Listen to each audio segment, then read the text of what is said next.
Well, the title is Do You Need Help? Do you? Help of any kind? Yeah. Boy, I have had times. There was a Monday night, let's see, 26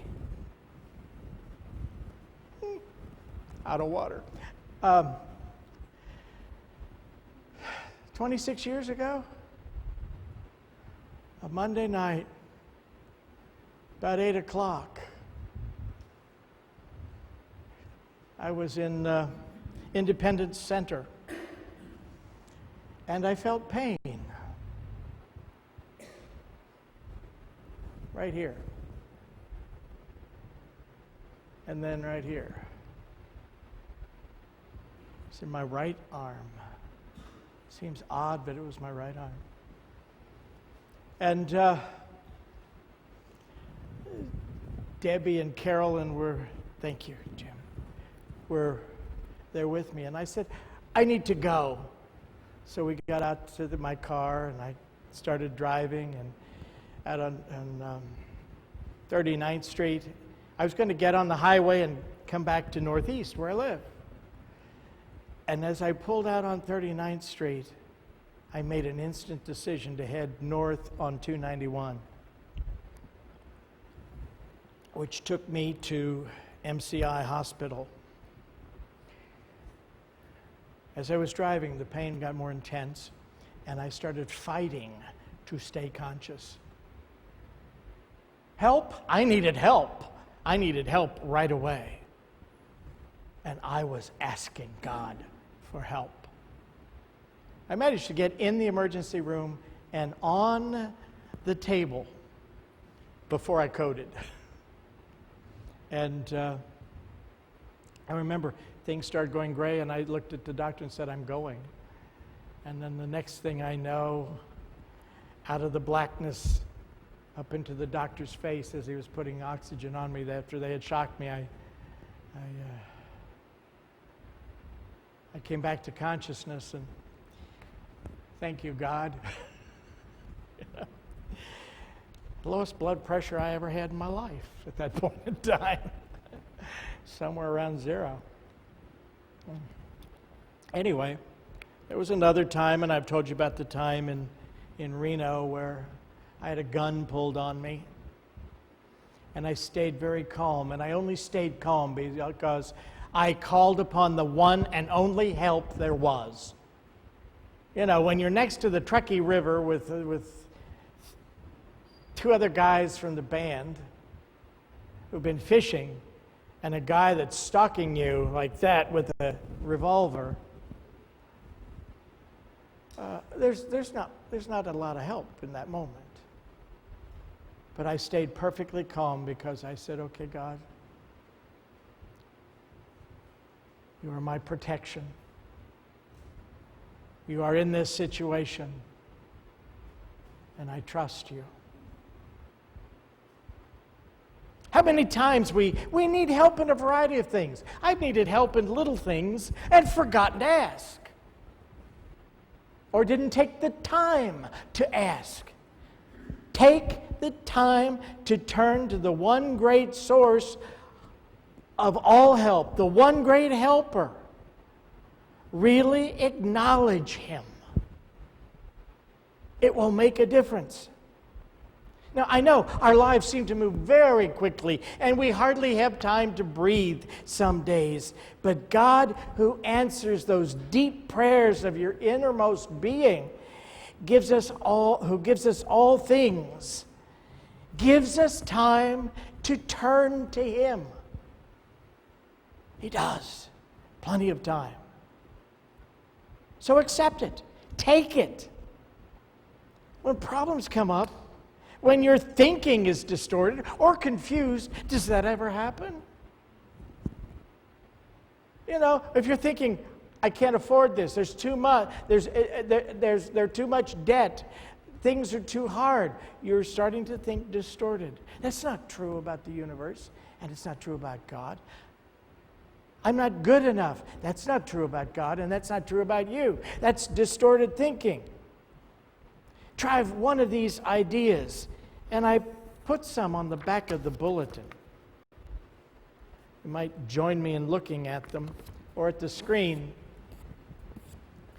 Today, I rely on God. You might try one of these a day this week and really work with it. Today, I rely on God. Together? Today, I rely on God. Now, just saying it once isn't magic. No, you have to take it down into yourself and become one with this idea. Today, I put God first and other things last. Oh, what an interesting idea. Well, Greg, sure, as soon as I get done with the other things, I'll put God first. God first. We used to say in Unity, go to God first and man as God directs. Now we're pretty sure about going to other people and saying, what do you think I should do about this? Or what should I do about that? Or can you help me with this? God first. Today, I remain true to God, staying conscious and aware of that infinite presence. Today, I seek to think God's thoughts after Him. What does that mean? To allow divine ideas to flow through you, to be open and receptive, connected to the source, so divine ideas come to you because they come through you.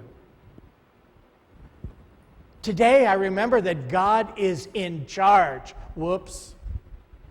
That's right. God is in charge, not you. Not me.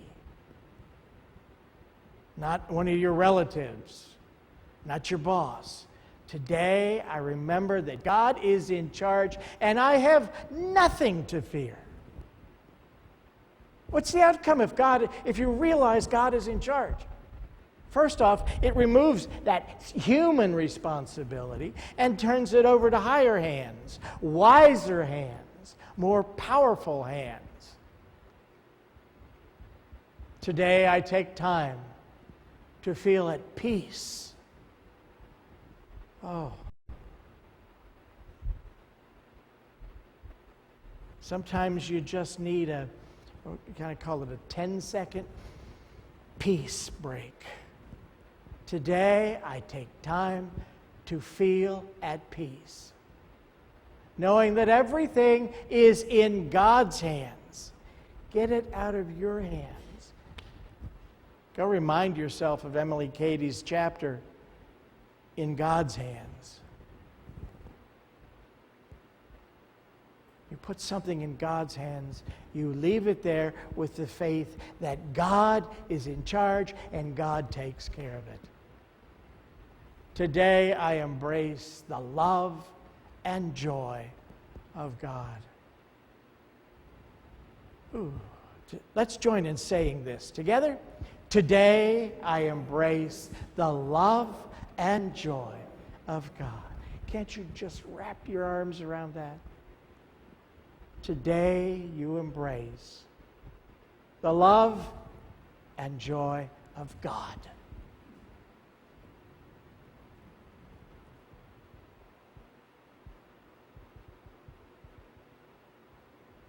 Today, remember those great promises of God. I'm going to point them out on the back of your bulletin. There's a column that says, you say, I can't figure it out. God says, I will direct your steps. That's from Proverbs. I'm too tired. God says, I will give you rest. From the 11th chapter of Matthew. How many times do you affirm, it's impossible? But God says, all things are possible. Those are through the words of Jesus Christ in Luke 18. Nobody loves me. God says, I love you. That's taken from John 3:16. For God so loved the world that He gave His beloved or only begotten. And that means begotten only by God, Son. And what is God's Son? It is the Christ in you. God so loved the world that he gave that Son of itself to you. Placed it within you. Created it as the image likeness of itself. Those are valuable. Look at them from time to time. I know sometimes when we want to trust God, when we have a desperate longing to find him, to feel that connection, it can seem difficult to reach out and touch him, to know that presence. But somewhere within you, there is a thought that gives you the most complete comfort, that makes you feel at ease. Perhaps it's some of these statements that I placed on the back. Whatever thought gives you the most comfort, makes you feel at ease, can be the surest and fastest way to make that connection to that divine presence within you. For you to know that God is with you, God is within you, God is seeking to help you.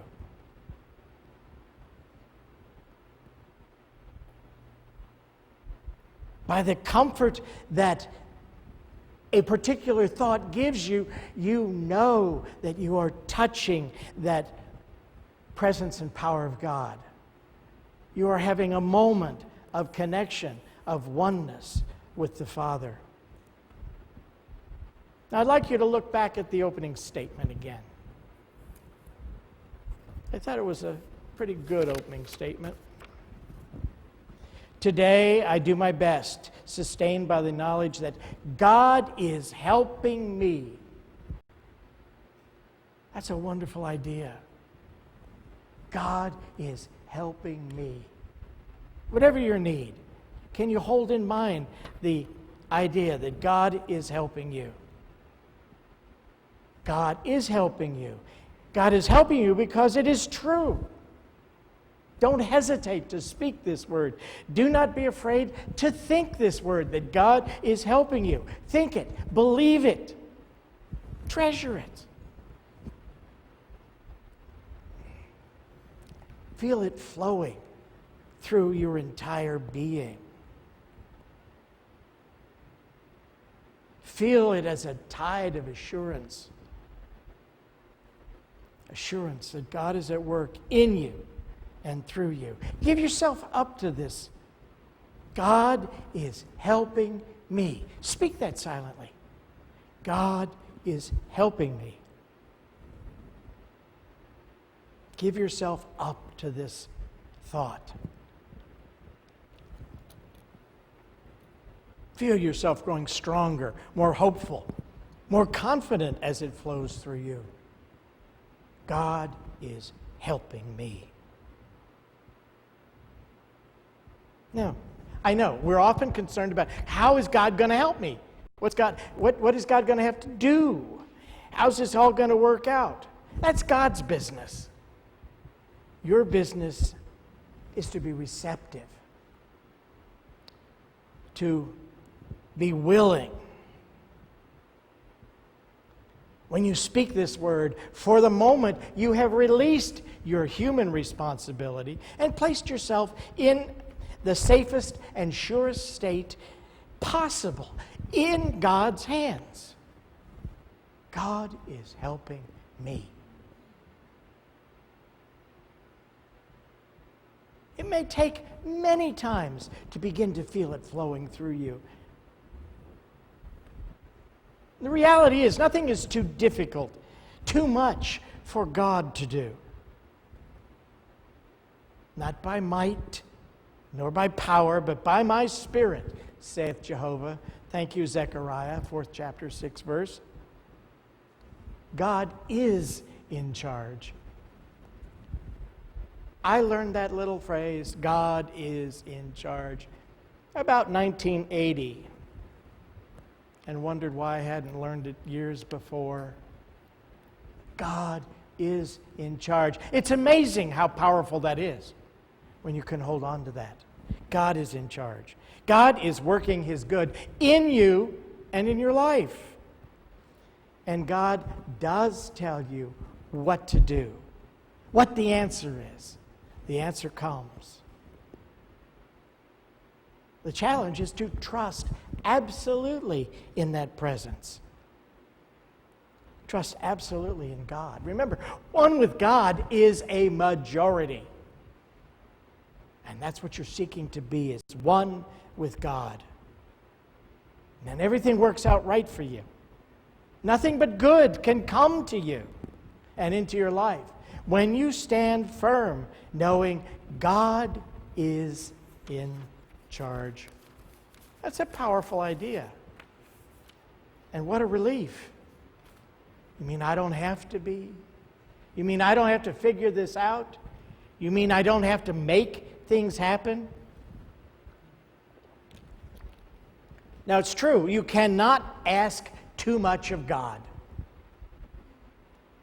I can remember when I was young and going shopping with my mother and say, "Oh, can I have this?" And at one point my mother said, "Billy, you ask for too much." Well, that's not true of God. It may have been true of my mother, but it's not true of God. You cannot ask too much. You cannot expect too much. Not too much from God. But you have to take enough time to realize it fully, to let that truth permeate your mind, your heart, your consciousness completely. Whatever thought comforts you, that thought is from God. It fills some need. And you can be sure that God wants to give it to you. So don't hesitate to think it. It can be your most powerful or vital prayer. It comes directly from God's mind to you. If it gives you comfort, reassurance, if it gives you the sense of release, think it with all your heart and all your mind. Feel it moving through you. Know that it is so. Whatever that thought is, it is so. And think it with joy. Think it freely. Through it, you are having a moment with God's presence, with the Creator, with His love, His willingness, and His infinite power. What a point to stand on. What a place to set your feet firmly. Now, I know that other thoughts start to crowd in. Boy, you just start holding on to a good thought and whew, all kinds of stuff can follow. Then you return to your thought. You return to that comforting thought again and again. You return to it and to its joy and the freedom that it gives you, its comfort and its hope, to the peace it gives you. If it comforts you to know that God is helping you in whatever way you need help, then return to this thought again and again. Let its comfort and promise sink deep into your being. We use the word realize so often. Well, I just realized. But what does realize mean? To me, it means that something all of a sudden becomes real to you. You see it as reality, not just a possibility or a concept. And what I'm saying to you is realize your thought. Realize this thought that God is helping you. It is true for you. It is true in proportion to the degree that you know and feel it to be true. So don't hesitate. Don't let it go. Know it in every atom of your being, every part of your mind. And as you do your work or perform whatever's before you, know God is doing a divine work in you, for you, that He is helping you. Trust me, it's the best helper you'll ever have. Helping hands are God hands. Know it, rely on it. When you allow yourself to stay centered in an idea such as this, that God is helping you, and you stay centered in the presence of God and knowing that He is indeed at work in you and in your life, then you stay centered in the love and wisdom of God. You have nothing to fear. Now, when something comes to the surface of your mind and begins to distract you or begins to be a concern for you, say, God is taking care of that. He shows the way. He will act in time. God's never late. Might be the 11th hour, but in time. Remember in these past weeks talking about prayer, I said God seeks to express His good in us. That's a divine imperative. God expressing itself into the universe. It's what created this universe. It's what created each one of us. And when you have a desire in your heart, remember I have said, it's God giving it to you, saying, this is already prepared for you. So the desire for peace, the desire for help, the desire for some situation, it's not too much to ask, because that desire came from the Father.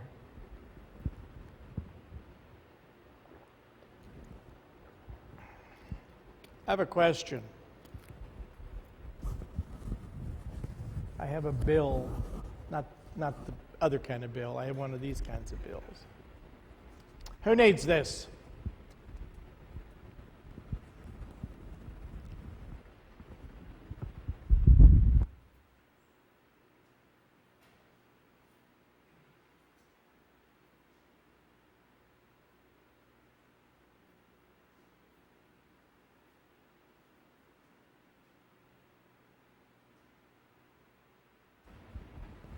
Now, I'm going to say, there's someone who knows. What do I think he knows? He knows his worth as a child of God. He knows it's the Father's good pleasure to give him the kingdom. And he accepted what was available to all of us. And he didn't hesitate. Now imagine, if no one in this room had raised their hand, if no one had said, I accept, I will take it, would anyone have received that? No. It would have gone unclaimed. Still be good in the universe, but in this room, no one would have had the blessing. Let that remind you, it is for us to accept. See, not even God can give you something if you do not accept it. When I think back over my life and think of the opportunities for good that I did not accept,